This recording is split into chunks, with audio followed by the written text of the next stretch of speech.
My parents warned me not to look out the window at night. I just discovered the horrifying reason why.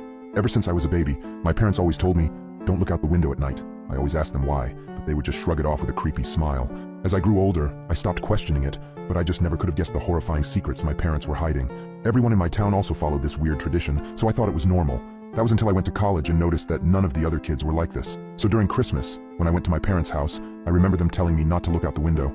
I gave them a smile and a small chuckle before telling them I wouldn't. However, curiosity struck me the moment they left the room. As I lay in the dark, I came to a decision. I was going to look out of the window. Just as my hand came to the sheer white curtain of the guest room, I paused. My mind flashed to that one time when I was 12. My parents were talking in the kitchen. I was home with the flu and was about to make my way to the sink for some water, but I stopped at the doorway. I hid behind the wall, peeking my head out from the doorway just an inch. My mother was crying and my father was holding her and rocking. That poor little girl. I feel horrible for her family, whispered my mother. My father just nodded and continued holding her. I went back to my room after that. Several hours later, my dad came up to my room with several pieces of wood and boarded up my windows. "What are you doing that for, Dad?" I asked him. "Oh, it's nothing. Just safety reasons," he replied.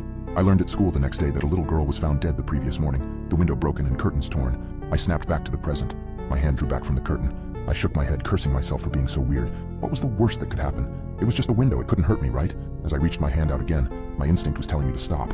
My gut twisted as I reached nearer and nearer. Just as I touched the curtain, a painful howl came from the forest surrounding the house. I flinched back, deciding to just lay down and try to get some sleep. I forgot how hard it was to get sleep in my hometown.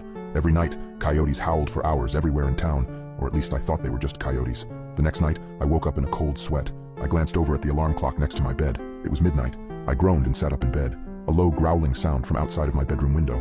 I thought back to last night and decided that I had made up my mind about looking out. I thrusted my arm towards the curtain and pulled back hard, almost ripping it away from the rod. I flattened myself against the wall next to the bed for a moment before I put one eye in front of the window. I immediately regretted my decision as I heard claws clacking up the house. I flung myself out of bed, tumbling on the floor. I stood up and got back up on the bed. I stuck my face closer to the window as the clacking got closer and closer. It suddenly stopped for a second before the most terrifying creature popped up from outside, emitting a horrible shriek as it did so. I can never forget its face, the way the hollow eyes oozed some kind of black substance, like tar, and the way its lips were pulled back into a gruesome grin, the teeth blood-stained and razor-sharp. It looked like it had 4 limbs, its front 2 slamming on the glass and pounding. As I was frozen in front of the window in terror, my parents burst into the room. My father held a shotgun. He marched up to my bed and yanked me away from the window. He pointed his shotgun at the creature, shooting a bullet at it. The thing scrambled away, leaving the window almost completely shattered. "Damn it, son, it was a simple task. Just don't look out the window. How hard is that?" My dad shouted at me. I wasn't processing his words. I was sitting on the floor, arms and legs splayed everywhere in utter shock. What the hell had I just seen? My mother ran to the bedroom door. She had tears in her eyes. "Is everyone all right?" she asked. "Yeah, we're fine. We still gotta get that creepy effing monster